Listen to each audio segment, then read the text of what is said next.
कई लोग इतना दिमाग कैसे लगा लेते हैं समझना बेहद मुश्किल है। ऐसा ही दिमाग लगाया एक चाइनीज आदमी ने। उस बंदे ने एक फ्लाइट का फर्स्ट क्लास टिकट खरीदा जिसके साथ में वीआईपी लाउंज का एक्सेस और उसका खाना एब्सोल्युटली फ्री था।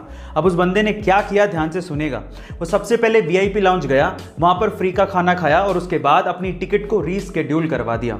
फिर से अगले दिन आया, फिर से वो वीआईपी लाउंज गया और वहां का फ्री का खाना खाया और उसके बाद उसी टिकट को फिर से रीस्केड्यूल करवा दिया।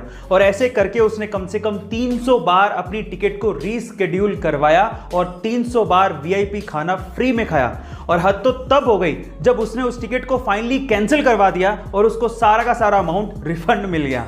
हद हो गई। गाइस, आपको इस बंदे के दिमाग के बारे में क्या कहना है कमेंट सेक्शन में जरूर लिखिएगा। आईएएस के इंटरव्यू में गजब के सवाल पूछे जाते हैं जो कि दिखने में शुरू में आसान लगते हैं लेकिन उनके जवाब सिर घुमा देते हैं। उन्हीं में से एक सवाल है कि आप 80 में से 8 कितनी बार घटा सकते हो। सवाल को ध्यान से सुनेगा।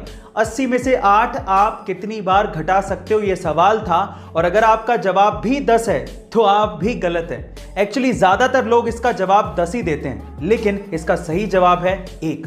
एक्चुअली अगर आप 80 में से एक बार 8 घटा दोगे तो आएगा 72।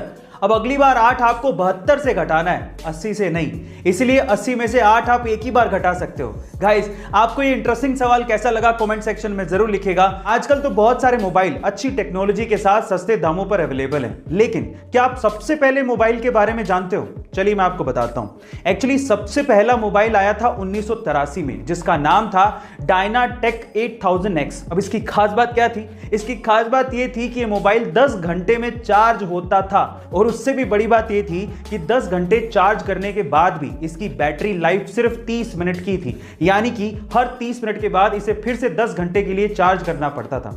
और सबसे बड़ी बात थी इसकी कीमत। इसकी कीमत लगभग $10,000 यानी कि आज के समय के हिसाब से लगभग 7 लाख रुपए थी। Oh my God. गाइस, आपको ये फैक्ट सुन के कैसा लगा कमेंट सेक्शन में जरूर लिखिएगा। और महिलाओं को सजने संवरने और सुंदर दिखने का बड़ा शौक होता है और इसके लिए वो खूब पैसा खर्च करती हैं। और इसी कॉस्मेटिक इंडस्ट्री में एक कंपनी बड़ी फेमस है जिसका नाम है लैक्मे।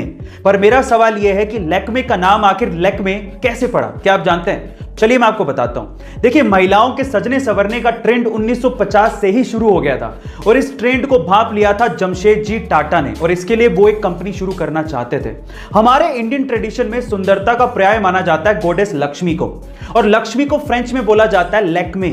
और इसी वजह से 1952 में जमशेदजी टाटा ने लैक्मे नाम से इस कंपनी को शुरू किया, जिसे 1996 में हिंदुस्तान यूनिलीवर ने 200 करोड़ रुपए में खरीदा था। इस तरह से लैक्मे कंपनी का नाम लैक्मे पड़ा और उसकी वजह है गॉडेस लक्ष्मी। गाइस, क्या इससे पहले इंटरेस्टिंग फैक्ट आपको पता था? और अगर नहीं पता था तो कमेंट सेक्शन में जरूर लिखिएगा।